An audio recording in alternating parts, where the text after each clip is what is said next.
मैं हूँ राम और मैं हूँ श्याम। आज हम आए कालीदेह और राम भी आपको आज कालीदेह की पूरी स्टोरी बताएंगे। और ये वृंदावन का बड़ा ही प्राचीन स्थल है, तो आप दर्शन करिए और स्टोरी जानिए कालीदेह की। राधे राधे। तो मैं आपको यहाँ के स्थान के दर्शन दिखाता हूँ। पहले दिखा देता हूँ कैसा दिखता है कालीदेह, और आप इसका दर्शन करिए और फिर राम भी आपको इधर की लीला कथा सुनाते हैं। तो ये है कालीदेह टेम्पल। इसको अंदर से फ़ोटो अलाउ नहीं है, इसके लिए बाहर से मैं आपको दिखा रहा हूँ। और इसके जस्ट नीचे है वो स्थान जहाँ पे कालिया नाग का भगवान ने दमन किया था। ये वही स्थान है जहाँ पे कालिया नाग का भगवान ने दमन किया था।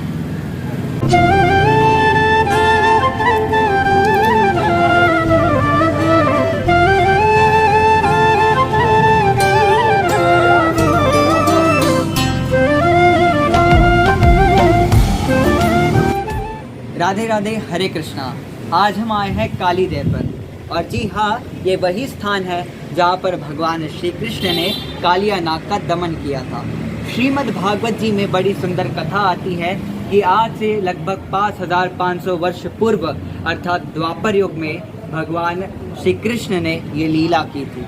बात कुछ ऐसी है कि उस समय या यमुना जी के पास स्थित इस कुंड में एक कालिया नाग आकर रहता था, और वह कालिया नाग इतना विषैला था कि उसके विष से इस कुंड का जो जल था वो उबलता था, और यहाँ तक कि इस कुंड के ऊपर से उड़ने वाले पक्षी भी उस विष के प्रभाव से मूर्छित होकर झुलस कर इस कुंड में गिर जाया करते थे। तब भगवान ने यह विचार किया कि जिस प्रकार से ये कालिया नाग यमुना जी को दूषित कर रहा है, अब इसे सबक सिखाना पड़ेगा। और तब ठाकुर जी समस्त ग्वाल बालों की मंडली के साथ आज गैया चराते हुए इस कालीदेह पर आ पहुँचे। जब ठाकुर जी अपने समस्त सखागण के साथ गेंद से खेल ही रहे थे कि वह गेंद इस कुंड में गिर पड़ी, और तब श्री दामा की जिद करने पर ठाकुर जी इस कदम्ब के वृक्ष पर चढ़ गए और देखते ही देखते अपनी टाल ठोक कर इस कुंड में छलांग लगा दी। जैसे ही ठाकुर जी कुंड के अंदर पहुँचे तो उस विषैले जल को उछालने लगे। तो सबसे पहले नाग पत्नियों ने ठाकुर जी का वह नीलमणि स्वरूप देखा, और नाग पत्नियों ने ठाकुर जी को सावधान किया कि हे छोटे से बालक, तू जल्दी यहाँ से बाहर निकल जा। अगर मेरे स्वामी ने तुझे देख लिया तो एक फुसकार में तुझे जलाकर भस्म कर देंगे। तब भगवान कृष्ण ने भी कहा कि मैं भी तुम्हारे स्वामी से ही मिलने आया हूँ, चलो उसे उठाओ। और देखते ही देखते आज ठाकुर जी ने कालिया नाग को एक पैर की ठोकर दी।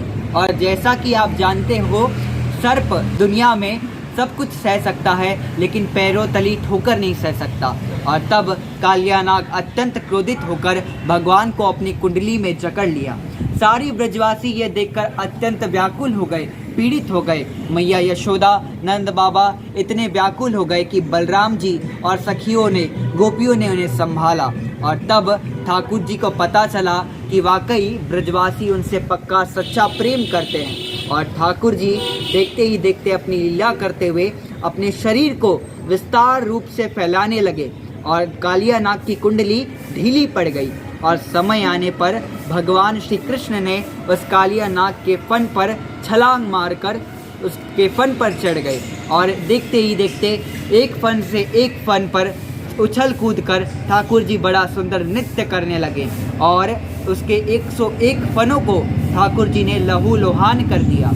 अब जब नाग पत्नियों ने देखा कि ये तो हमारे स्वामी का गोविंदाय नमो नमः कर देंगे, तब नाग पत्नियाँ अपने बच्चों के साथ आई और ठाकुर जी से प्रार्थना करती हैं कि हे कृष्ण, आप दीन वत्सल हैं, आप शरणागत वत्सल हैं, आप असुरों का उद्धार करने के लिए, दुष्टों का उद्धार करने के लिए ही इस पृथ्वी पर अवतार ग्रहण करते हैं। और मैं मानती हूँ कि मेरे पति दुष्ट हैं, तभी तो इन्हें सर्प योनि मिली है, लेकिन प्रभु आप अब कृपया कर कर इन्हें जीवन दान दीजिए। और तब नाग पत्नी के कहने पर आज भगवान श्री कृष्ण ने कालिया नाग को छोड़ दिया और उसे आज्ञा करी कि अब तुम यमुना जी को छोड़कर पुनः से अपने परिवार के साथ रमण द्वीप चले जाओ, क्योंकि अब तुम्हें गरुड़ बिल्कुल परेशान नहीं करेगा, क्योंकि तुम्हारे फन पर मेरे चरण चिन्ह सुसज्जित हो गए। और इसी के साथ ये कथा यहीं पर विराम होती है।